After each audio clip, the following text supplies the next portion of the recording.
Islamabad Studios में खुर्रम दस्तगीर Khan, senior रहनुमा PMLN के फॉर्मर डिफेंस मिनिस्टर भी हैं पाकिस्तान के, और लाहौर में सलमान अकरम राजा साहब, सीनियर रहनुमा पाकिस्तान तहरीक इंसाफ के, दोनों हमारे साथ हैं। दोनों को खुशामदीद कहता हूँ। खुर्रम साहब, सियासी बातें करने से पहले ये इस्माइल हनिया वाले वाक़े के ऊपर, बहुत बड़ा वाक़या है सियासी एतबार से, आपका इसके ऊपर क्या है? क्या इसके पीछे साइंस है? क्यों ईरानियन सरजमीन को इस्तेमाल किया गया इस हमले के लिए, उनकी शहादत के लिए, और इसके क्या फॉल आउट हो सकते हैं?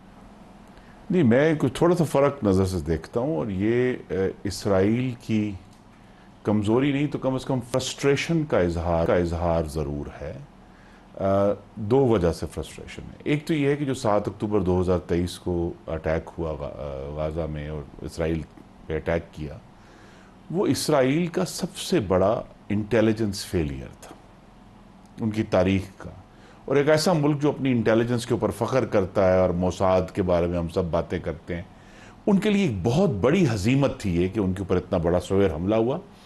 और उसके साथ अब हसीमत ऐड हुई हुई है कि अब 10 महीने हो गए हैं और वो कोई भी जो यरगमाल लोग थे उनको हमास की मर्गी बाद बाजियाब नहीं करा पाए। एक तो ये फ्रस्ट्रेशन है उनकी, तो लिहाजा वो ये जो एक्चुअली इसराइल ने क्या किया, उन्होंने 2 मुल्कों में 2 दिनों में अटैक करके जो उनकी गाज़ा में नाकामी है उसको एक्सपैंड किया है।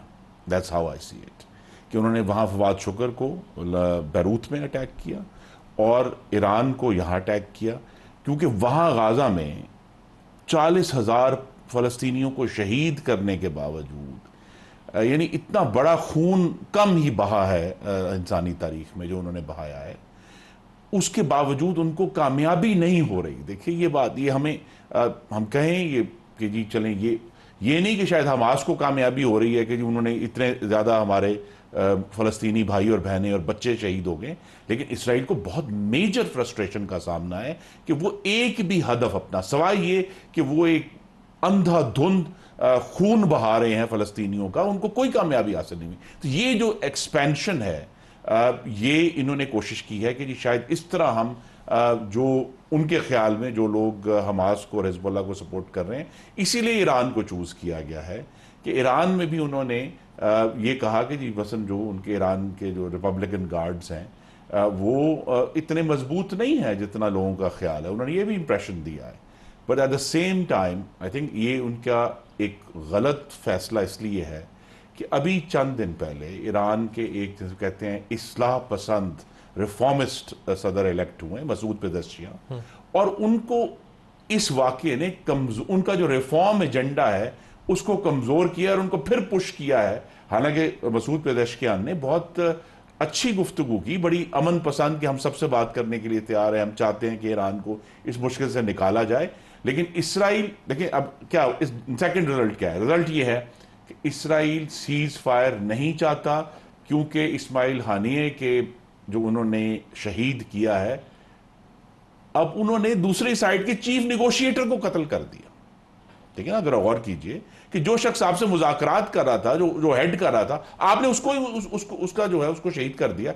इसका मतलब यह है कि इसराइल जो है किसी भी तरह जंग बंदी नहीं चाहता, और यह भी एक वजह है कि शायद उनका यह ख्याल था कि अगर अमेरिका की तरफ से प्रेशर आ रहा है कुछ हल्का हल्का कि आप जंग बंदी करें, इसके जरिए तो बड़ा उन्होंने क्लियर सिग्नल अमेरिका को भी दिया है, चाहे अमेरिका इसके अंदर शामिल है, इनकी इंटेलिजेंस गैदरिंग में इनकी जो पूरी सपोर्ट है जिसके जरिए ये हुआ है। क्योंकि आपके नाजरीन को शायद अंदाज़ा नहीं है कि तेहरान का बहुत फासला है इसराइल से, तो इतनी दूर अगर उन्होंने अटैक किया तो अमेरिका की और मगरबी ताकतों की इंटेलिजेंस और लॉजिस्टिक सपोर्ट के बगैर मुमकिन नहीं है। तो लिहाजा यहां अब पाकिस्तान का वैसे एक सवाल दूर रहा है, पाकिस्तान के सामने एक मुश्किल सवाल आ गया, और वो यही है, एजाज साहब ने दुरुस्त कहा कि पाकिस्तान को इसका हिस्सा नहीं बनना चाहिए, और हमें इसमें कोई, हमें ये नहीं कि हम कहेंगे हम कोई सालसी का किरदार अदा करेंगे।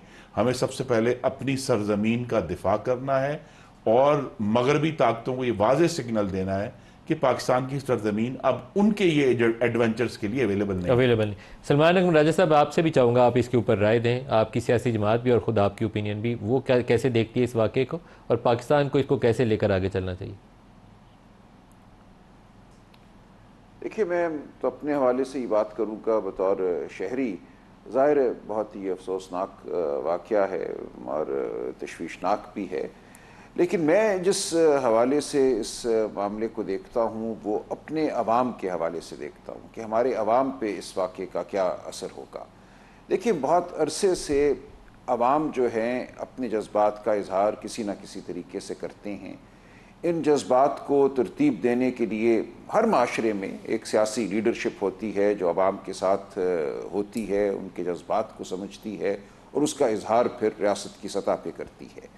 ऐसे हालात में जहाँ अवाम के जज्बात जो हैं वो एक तरह से रंजीदा भी हों और भड़कने की जानिब माइल भी हों, बहुत ज़रूरी है कि रियासत और अवाम में दूरी ना हो।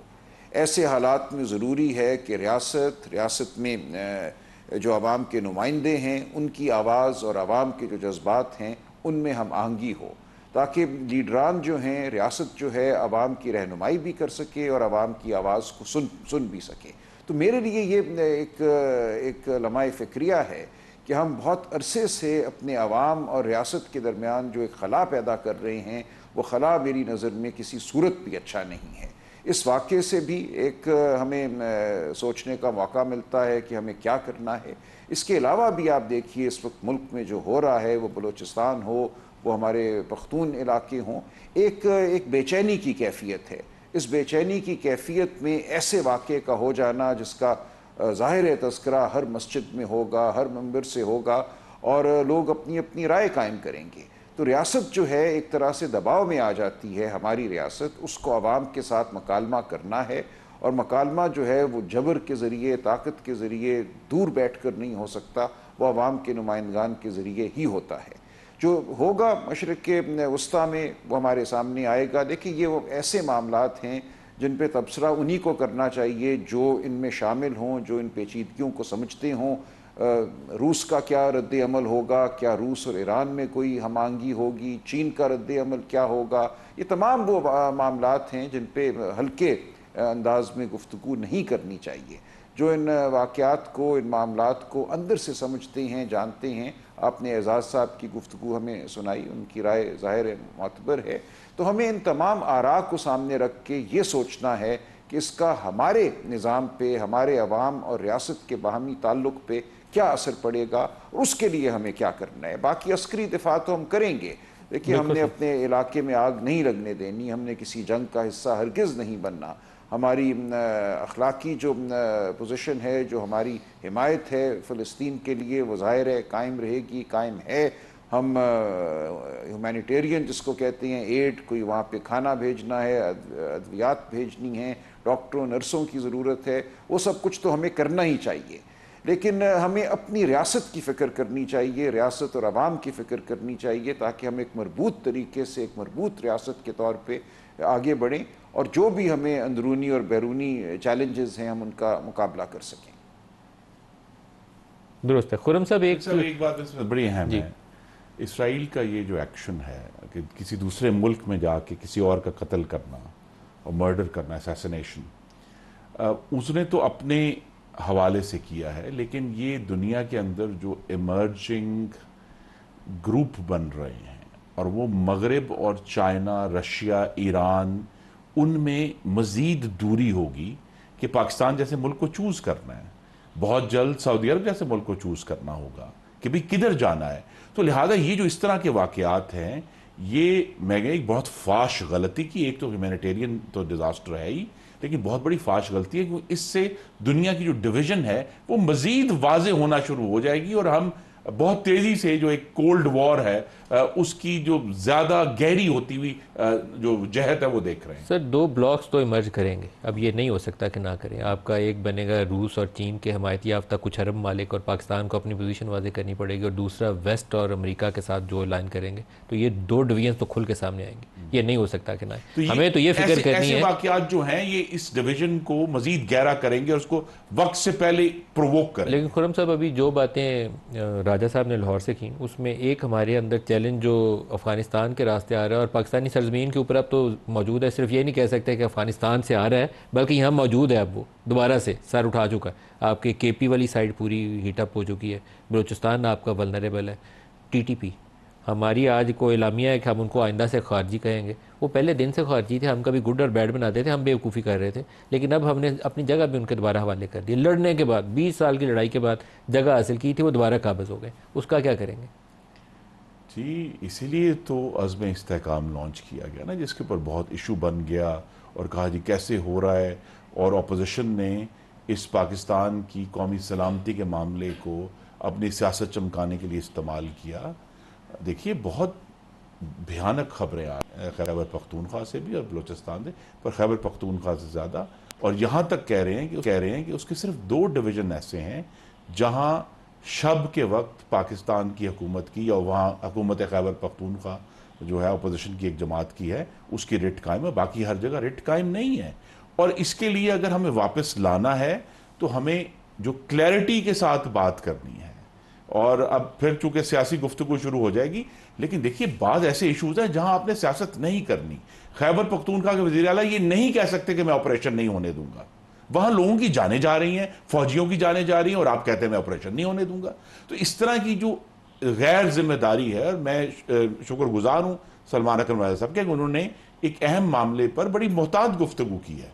और यही तरीका होना चाहिए कि जब मुल्क के कौमी सलामती के मामलात है, आप इस तरह की गैर जिम्मेदाराना गुफ्तगू ना करें कि मैं ऑपरेशन नहीं होने दूंगा। भाई क्यों नहीं ऑपरेशन होने देंगे? पाकिस्तान को हमने बचाना है, हमने मिलकर सबको इकट्ठा रहना है। ठीक है, हमारे सियासी इख्तलाफात हैं, हमारे इशूज हैं, वो हम लड़ रहे हैं, वो मीडिया पे भी लड़ रहे हैं, हम अदालतों में भी लड़ रहे हैं, पार्लियामान में भी लड़ रहे हैं, लेकिन जहां पाकिस्तान के रहने वालों की जान और माल का तहफ़्फ़ुज़ है, हमें इकट्ठा होना है और उस पर क्लैरिटी से बात करनी है कि जनाब अब ये जो इशू है तहरीक तालिबान का, और मैं तो कहूंगा अब ये जब बात शुरू हो गई है कि इन्होंने माफी मांगनी है। उस वक्त की 2021 की अस्करी और सियासी क़यादत ने, इमरान खान ने माफी मांगनी है कि जनाब वो हमारा बहुत बड़ा ब्लंडर था कि हमने कहा कि हम तालिबान को आम माफी देकर लेकर आएंगे। और उसमें जिस तरह मैंने कहा, दोनों की, सियासी क़यादत की भी और उस वक्त की अस्करी क़यादत की भी जरूर बेखनी होनी चाहिए कि जनाब आगे आप अगर जवाब दें कि आपने कौन सा इल्यूजन था आपके जहन में, कौन सा ढकोसला था जिसके तहत आपने पाकिस्तान को, जब इतनी मुश्किल से हमने ज़रब अज़ब और रद्दुल फसाद के जरिए इस मुल्क को पुरअमन किया था, कि आपने दोबारा उसको उसी आग में झोंक दिया। राजा साहब, ये जो हमारे अंदर एक वो पता नहीं ख्याली सा हम कुछ पकाते हैं ना, वो हमेशा से मौजूद रहा। 30-40 सालों में ये गुड और बैड तालिब की जो हम तखसीस करते हैं ना, ये भी उसी फ़नी खराबी या ज़हनी खराबी की वजह से ये पैदा होती है। अकाउंटेबिलिटी करनी चाहिए, चाहे वो मिलिट्री ऑफिशियल हो, चाहे वो पॉलिटिकल ऑफिशियल हो, जिन्होंने तमाम ऑपरेशन ज़रब अज़ब के बाद, रद्दुल फसाद के दौरान ही हमने चैप्टर खोला था, इन्होंने गलत कहा कि रद्दुल फसाद में हमने उनको दोबारा आने दिया था। ज़रब अज़ब फ़ौज ने लोगों को घरों से बेघर किया और इलाके दोबारा हासिल किए, जाने कुर्बान की इस कौम के बेटों ने, फ़ौज के बेटों ने, पुलिस के बेटों ने जाने कुर्बान करके हासिल की। हमने दोबारा अफ़गानिस्तान से उन TTP के लोगों को आबाद किया। स्वात अनसेटल हुआ, बन्नू अनसेटल हुआ, लक्की मरवत अनसेटल हुआ, अब पूरी आपकी ट्राइबल बेल्ट अनसेटल्ड है। बताइए क्या करें? देखिए, 2 बातें हैं। एक तो ये कि जो अब ऑपरेशन की इस वक्त बात है, उसकी मुखालफत कौन कर रहा है? देखिए, उसकी मुखालफत किसी सियासी बुनियाद पे नहीं हो रही। खैबर पख्तूनख्वा की तमाम जमातें, वो खैबर पख्तूनख्वा का वो इलाका हो जो पहले फाटा था या दीगर इलाके हों, हर जगह ये सवाल हो रहा है कि क्या ऑपरेशन होगा। देखिए, ये कोई नहीं कह रहा कि हमने दहशत गर्दी के ख़िलाफ़ मुहिम नहीं करनी, जंग नहीं करनी, दहशत गर्दी को हमने ख़त्म नहीं करना, जड़ से उखाड़ कर नहीं फेंकना, उस पर हम सब मुत्तफ़िक हैं। लेकिन हुआ ये है कि माजी में जो ऑपरेशन हुए हैं उनके नतीजे में लाखों की तादाद में लोग अपने ही वतन में बेघर हुए हैं, लोगों की ज़िंदगियां जो हैं वो तलपट हुई हैं। तो लोग सवाल करते हैं कि हमें बताइए कि ये क्या ऑपरेशन होगा। ये बात हो रही है, और उस ऑपरेशन को फिर वही बात है, जब तक अवामी नुमाइंदगान की राय और शमूलियत के बग़ैर किया जाएगा तो ये बेचैनी रहेगी, रियासत और अवाम में दूरी रहेगी। तो ज़रूरी ये है कि हम बैठ कर बड़े गौर व खौज से, तहम्मुल से, बुर्दबारी से फ़ैसला करें कि हमने क्या ऑपरेशन करना है। क्योंकि देखिए, अब ये सूरत हाल नहीं है कि कोई टीला है या कोई पहाड़ है जिस पे दहशतगर्द बैठे हैं, आपने उस पर हमला करके उस पर कब्ज़ा करना है। अब ये ऐसा हो गया है कि आपकी आबादी में, आपके इलाकों में वो सोच और उस सोच के नतीजे में कार्रवाई करने वाले लोग मौजूद हैं।